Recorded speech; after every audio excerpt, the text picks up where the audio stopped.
My name is Nate Shivers. I'm the District Sales Manager for Taylor up here in New England. This is Aaron Dablow. Aaron Dablow is my manager. He manages all of us independent channel reps in the United States, so glad to have Aaron up here.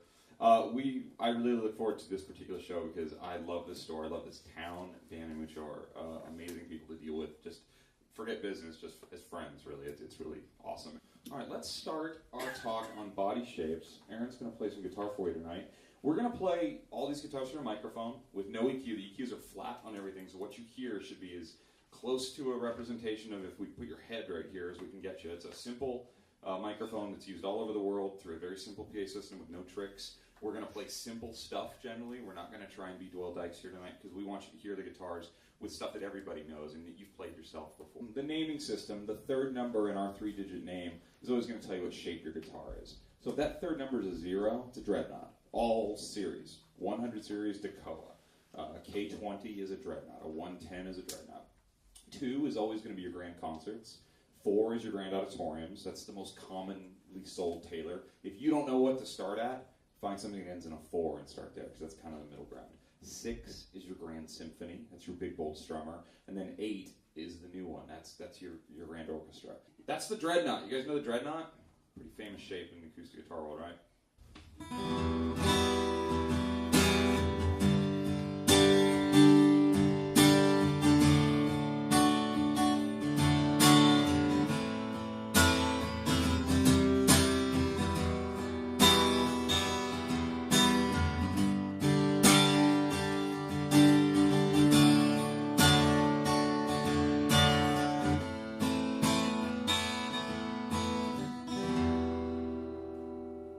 So if you look at our grand auditorium, and this is a shape that was debuted 20 years ago, right? 20 years ago, 1994. Bob Taylor wanted to design a guitar that took sort of the power and energy of that big dreadnought guitar with all that force that he's been building since the start of the company, but maybe mix it with a smaller size guitar so that you could easily go between flat picking, strumming, and then fingerstyle playing. And maybe it would be slightly more balanced across all 6 strings, and maybe you could hear everything a little bit better.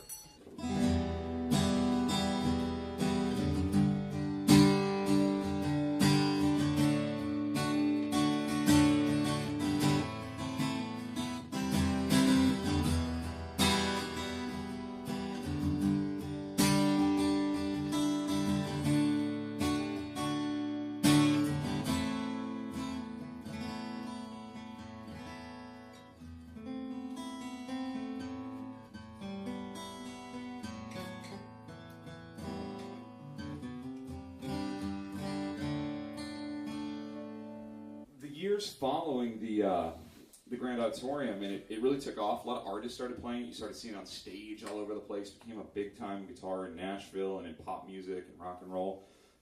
Took off with the company. Our company grew, and Bob had requests for a guitar that had the same bass tone as a Grand Auditorium, but maybe had a little bit extra oomph to it, a little bit higher volume ceiling, so you could just get louder, a little more low-end overtone. And in 2006, Bob likes a challenge. He brought out what was called the Grand Symphony. Is that what I'm holding here? Yeah, Grand Symphony. The guitars that end in a 6 in our model line. So it's an 816 CE. So let's go from the Grand Auditorium real quick and then jump into the Grand Symphony.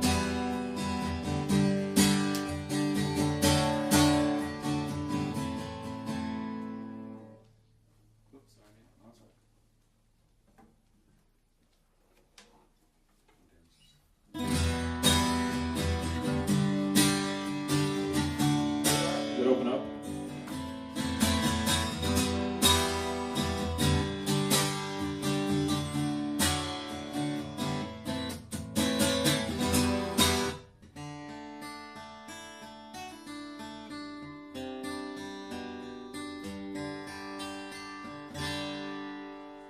A little extra thump in the low end, you know?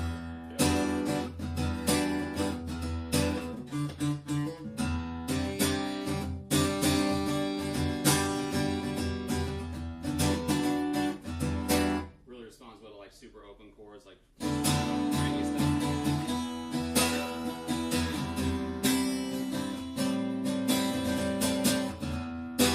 We're gonna go Grand Symphony and then all the way down to Grand Concert. Right. We want to show you what the Grand Symphony.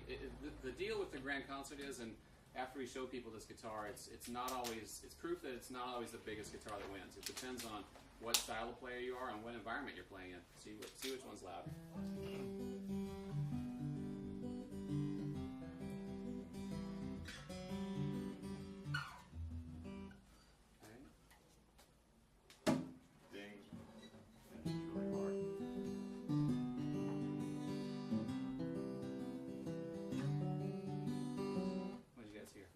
Andy and Bob decided to redo the jumbo. They really tried from the inside out on that guitar because they wanted this big guitar that had this really pinched-in waist to just sound more open, bigger, boomier. And they weren't liking what they got to. So Andy really got his chance to design his first ground-up instrument for Taylor, and that was what ended up becoming the Grand Orchestra. It's just big and full, but it doesn't sound like a traditional jumbo because you're getting all of those notes are super articulate.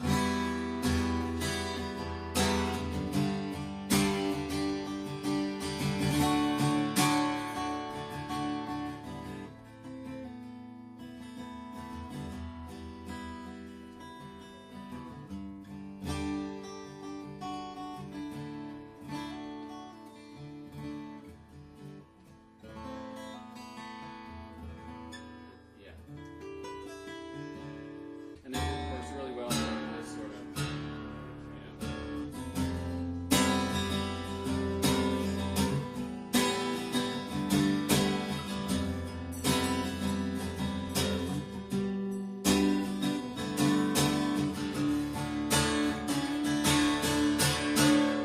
We think we have an advantage on certain things by doing a bolt-on neck, specifically our NT neck, which was introduced in the year 2000 roughly.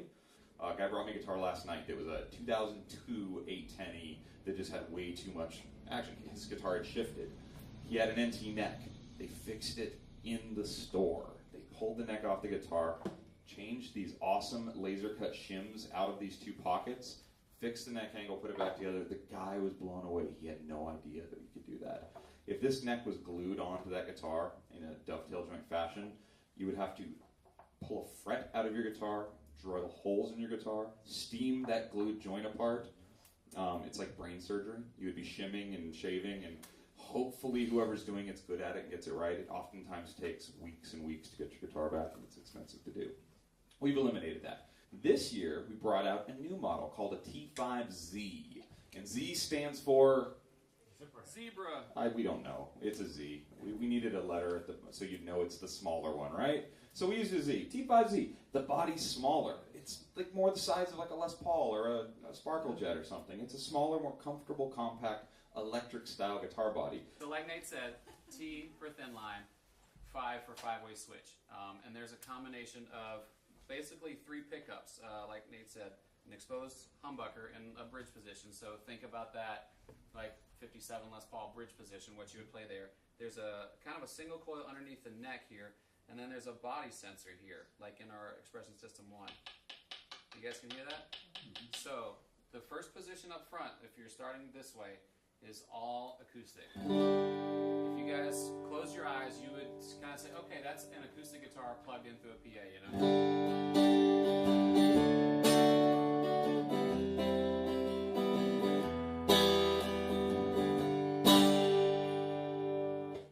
Super dynamic, and we'll show you when we go over to the electric amp. Right now, I borrowed a really cool car amp.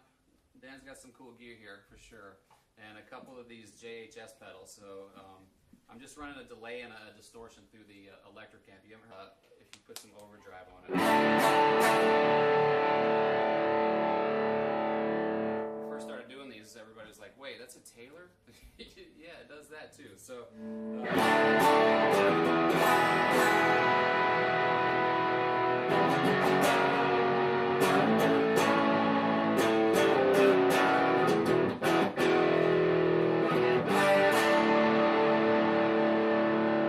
This is the classic.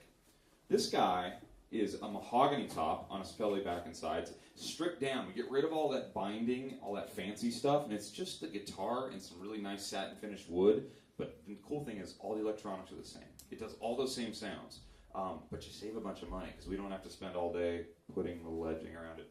So this guitar, I mean, this is like $15.99 with a really cool Taylor gig bag. So you can get into this guitar for not a lot of money. They're so fun.